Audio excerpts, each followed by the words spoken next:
then folks, here we go. We've got the McFarlane Toys DC Multiverse Batman Hush figure to take a look at today. Another pre-order that's dropped on my doorstep. One of two figures from this wave that I pre-ordered. I've already reviewed the Catwoman, so when you finish this vid up, go check that one out. But in this one, we're going to take a look at the Batman Hush.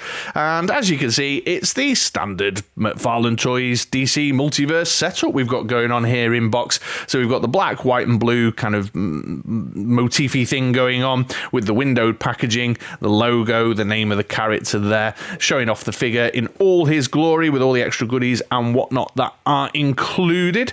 Then on the back, the figure again, DC Multiverse logo and some comic book artwork here, that unmistakable Jim Lee cover. I think that's a special cover that was done for like an omnibus edition off the top of my head. I don't think that was from one of the actual individual monthly issues, but please someone correct me if I'm wrong in the comments down below. So you got the artwork there, and that'll be on the trading card that's included as part of the added value with the package. Then, as usual with the sides on the McFarlane Toys figures, pretty standard uniformal stuff, name of the character, the comic book series, or the point of inspiration name there, the logo. Then on the other side, more black, white and blue, more character names, more showing off of logos and a little bit of the side window, and then all the legal malarkey and bollocks across the bottom. So let's get Batman open. I'll pop my finger in under there. Slide him out with the backing card. The backing card, yeah, just like usual, has got the trading card and the foot base. I'll get those cracked open off camera in a moment. And then the figure himself in the blister pack. He's tie wrapped in. I'll get the scissors. There we go, just get that a quick snip off camera. But he's got a couple of batarangs here that are taped in the top right corner there. Are they the... I think they're a new design on the batarangs, actually. I'll compare those with my other Batmans from McFarlane Toys. And then we've got a couple of interchangeable hands here as well. And then the figure himself, I think the cape is fed in through the back. Yes, it is. Okay, I always find these a bit tricky. Let's see how we do. So let's pop that arm there. Come on. And then slide him through. Oh, my word. Whoa, that, folks... I've cut it down for the purposes of your viewing pleasure, but that, folks, getting the cape out through that gap was a chore. And here we are then, folks. Here is the Batman Hush with all his goodies out of package. So, as per usual, with a MoDXtra Games and Collectibles review, I'm going to go away and have a couple of days hands-on time with the figure. I'm going to get some man-child playtime in, pose him up, try him out on a few displays, maybe take some photos, and then I'll be back in a couple of days to share some review thoughts. So stick around to get those review thoughts. I'll be with you.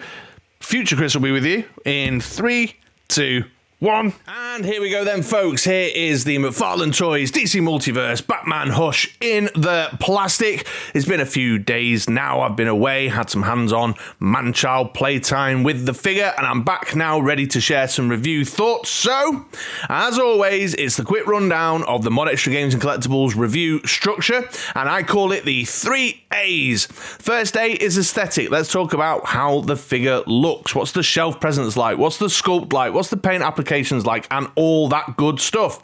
Then on to the second A, which is articulation. How posable is the figure? How well does it move? Can you get it into the types of positions that you want to get it into?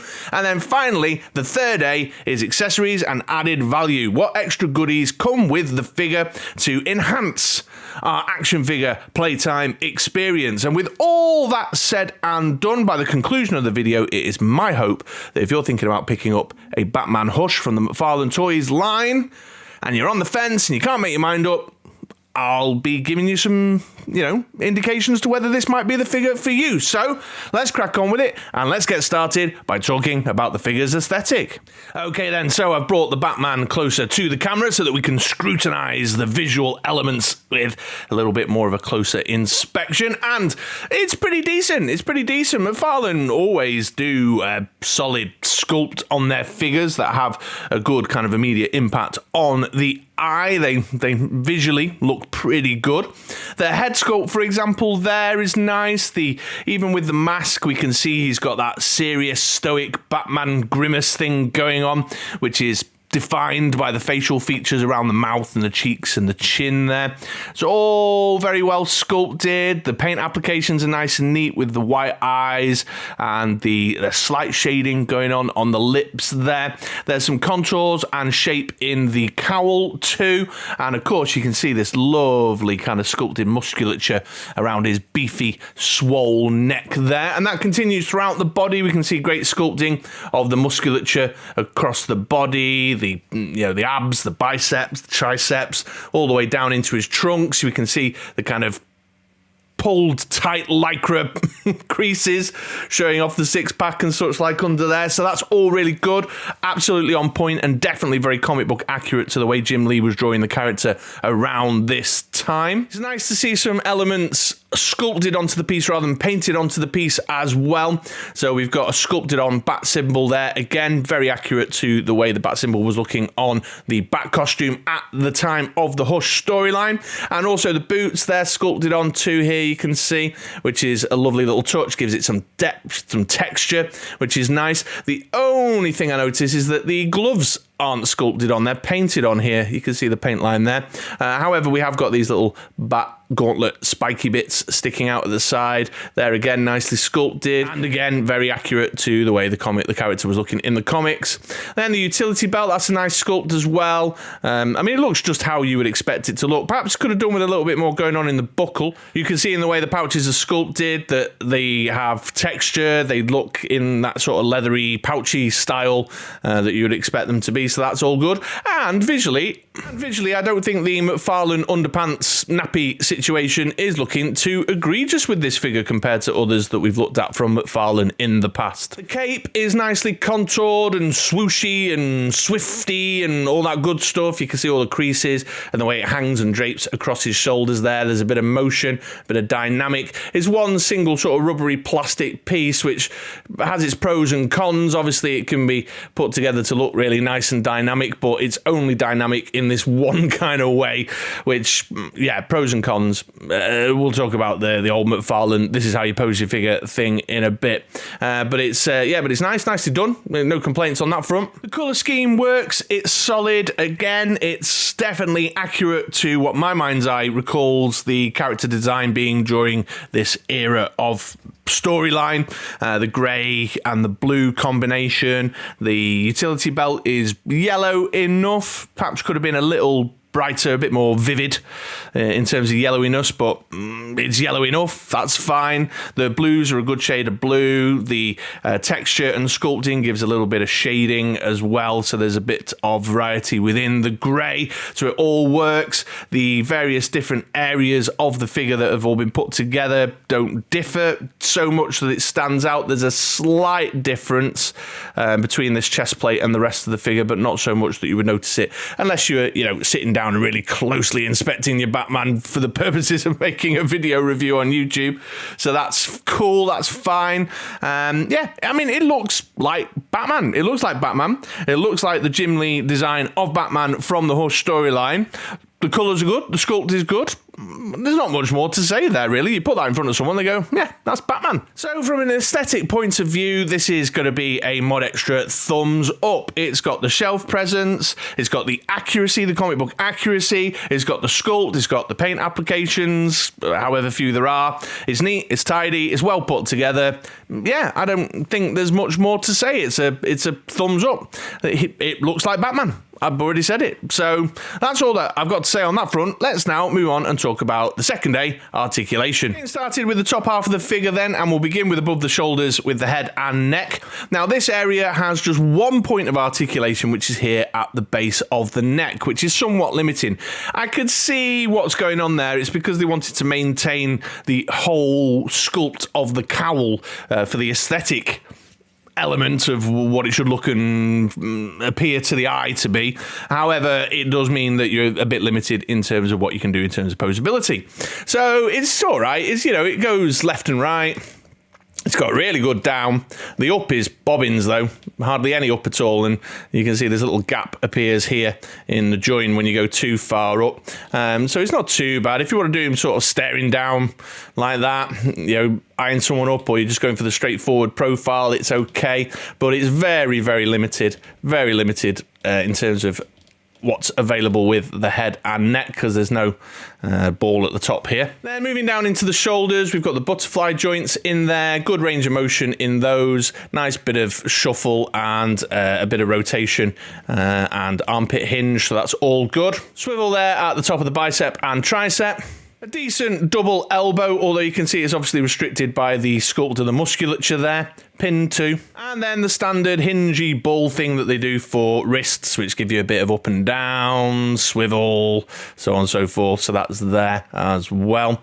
Not too bad. A little bit disguised there by the way the sort of gauntlet sculpt shape here comes down over the top, but stands out a little bit. Not as bad as some of the McFarlane figures in the past from an aesthetic point of view, but still there nonetheless. 2 points of articulation in the main torso. We've got the swivel here just below the chest line, which gives good left and right and a decent-ish crunch forward. And then there's swivel at the waist as well, although that's a little tight on my Batman here. Got the standard McFarlane rubbery nappy thing with the points of articulation for the top of the legs under there. There's a little bit of swivel in and out and a very good set of splits if you want to do Batman ballet.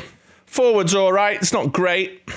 Back's okay as well, although obviously restricted by the drape down of the cape. Double knee that gets you all the way round to there with some very big, chunky, ugly looking pins in there, might I add. Also, the knees, just in terms of the way the join is and the aesthetic quality, I find they look a bit weird on the McFarlane figures sometimes when they go for this type of sculpt there. I don't know why, just doesn't sit right to my eye, to my tastes, but again, I get why they've done it. No thigh cut, no swivel at the top of the boot, and then we've got the ankle ball, same as the wrists with the pivot and hinge on there to give you a range of motion. And of course, like all McFarlane figures, Batman can bend his toes. So it's the same old story, really, as with McFarlane Toys. The articulation is decent, it's all right, but it's limited and not quite as expansive as you might find with things like G.I. Joe Classified and Marvel Legends from Hasbro. It's got decent stuff going on at the top half. The legs are in desperate need of looking at. There needs to be a wider range of motion available for posing with the leg area, especially, I mentioned this when I reviewed the Catwoman, especially when you're working with acrobatic, gymnastic, martial artsy characters like Batman, like Catwoman, etc., because there needs to be some more expansive options as to what you're doing there. I basically had my Batman in these same sort of standing ready to fight, standing ready to beat, or some thug positions over and over again, with the legs in very similar positioning and with some slight variation on kind of where I've got the fist, where I've got the hand, is he holding a batarang or not, which I'll get to in the accessories section. So it's okay, it's decent. It's one of those situations, once again, and the regulars will have heard me say this a bazillion times now with McFarlane Toys, if you know what you're getting into, if you know what you're buying, and you're aware of the fact that you're going to have some limits in terms of articulation, and that this is actually a very statuesque figure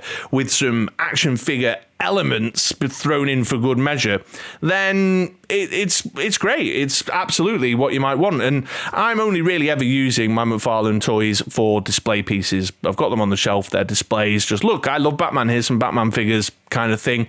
I'm not getting them out and playing with them and posing them up and taking lots and lots of photos and messing around with my shelf display, rearranging it like I might do with my G.I. Joe Classifieds, for example. So I'm going to give it a thumbs up based on the fact that my expectations were aligned with the range of articulation that I was going to get going in, and the articulation lines up well with the visual aesthetic qualities of the figure. However, I would like to get my more martial artsy, kicky, gymnastic-y, acrobatic-y, roof swinging-y type folks some better articulation when it comes to the leg area. Okay, onto the accessories now then, and we've got a set of interchangeable hands here. We've got this kind of open palm clawy thing going on, and then we've got a fist here with the kryptonite ring on it. So very on point with the storyline of Hush. This is from, I think, if memory serves, Poison Ivy takes control of Superman. Batman uses the kryptonite ring to defeat the Poison Ivy controlled Superman there. So a nice little storyline narrative touch on the fist. This one here is a good thing and a bad thing in a way, actually, because it's nice to have the little nod to the storyline and to the piece of narrative that the figure is aligned to, that's been inspired by. However, it means that if you're looking to use this Batman Hush just sort of more generically in your display, you've got one of the closed fists has got the kryptonite ring on it, like a little splash of colour that stands out as not just general standard Batman, if you know what I mean. Super easy to change. They're on a pin, so you just pull that one hand off like so, and pop the other hand on like so as well. Although, as always with McFarlane, make sure you push in nice and hard for the click, so you don't end up with a weird gap between your little ball joint there and the actual hand on the arm. Then we get two of these Batarangs. These are a slightly different design to the previous Batarangs we've got with Batman figures from the DC Multiverse line.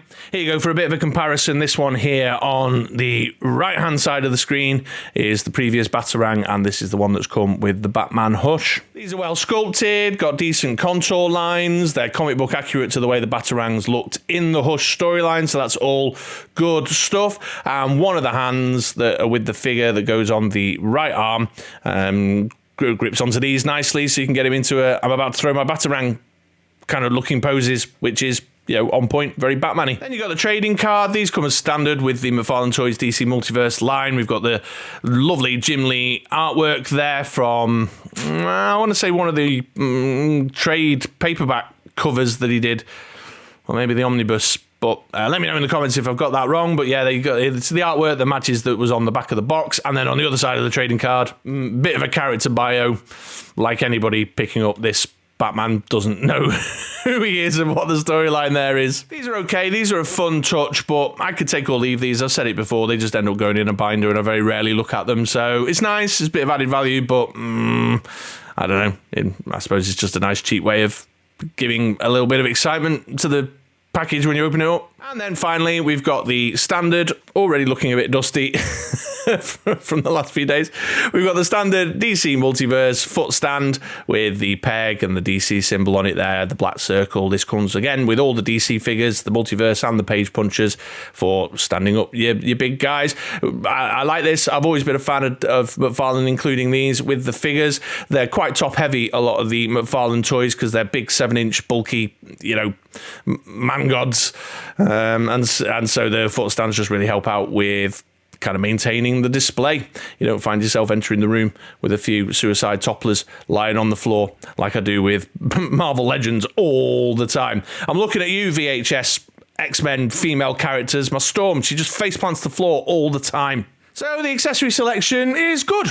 Yeah, I like it. Batarangs with your Batman. Absolutely. Changeable hands, fists and open palms, absolutely. All helps with the posing, all helps with the narrative, you know, the shelf display narrative you might be going with. But what's Batman without his Batarangs, you know? Sometimes you get the grapple gun, but that's not been included with this one.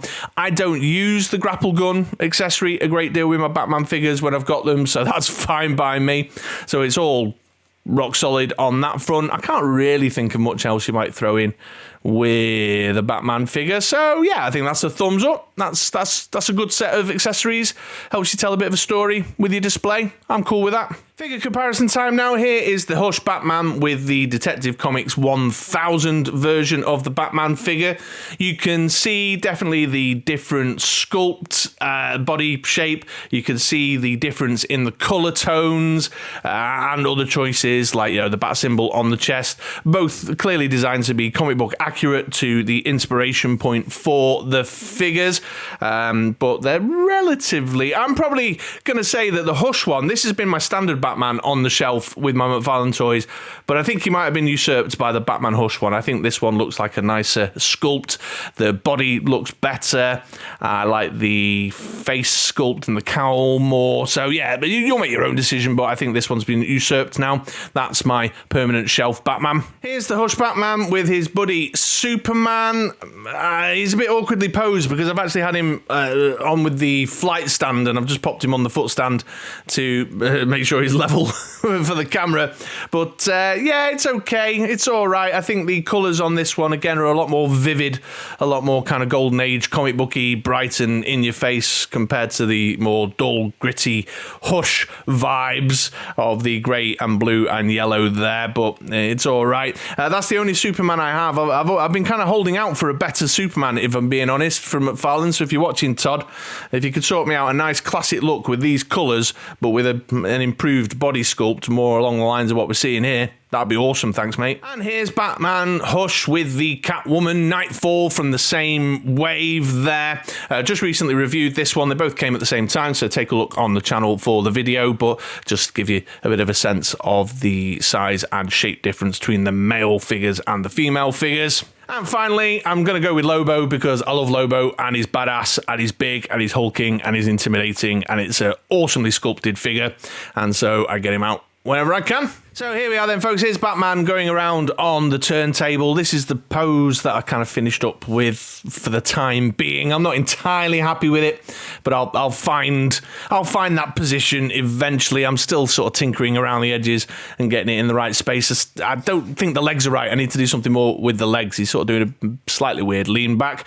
But overall, I'm very happy with this figure. The broad criticisms that I have of articulation with McFarlane Toys aside, because that basically applies to every McFarlane Toys figure I'm going to be reviewing on the channel until something changes. And, you know, I'm sort of forgiving of that because I'm aware of it going in when buying the figure. I know that it's the case. I know that this is a shelf display piece, probably nothing more, but certainly not anything less. They're good shelf-display pieces, and the price point is good. I like the price. I like what I'm getting in terms of value for money for how much I'm paying for the figures. It's 7-inch of figure with a bit less articulation than I'd like. Well, probably a lot less articulation than I'd like, but they look great. You know, and they're serving the purpose of how I want to use them.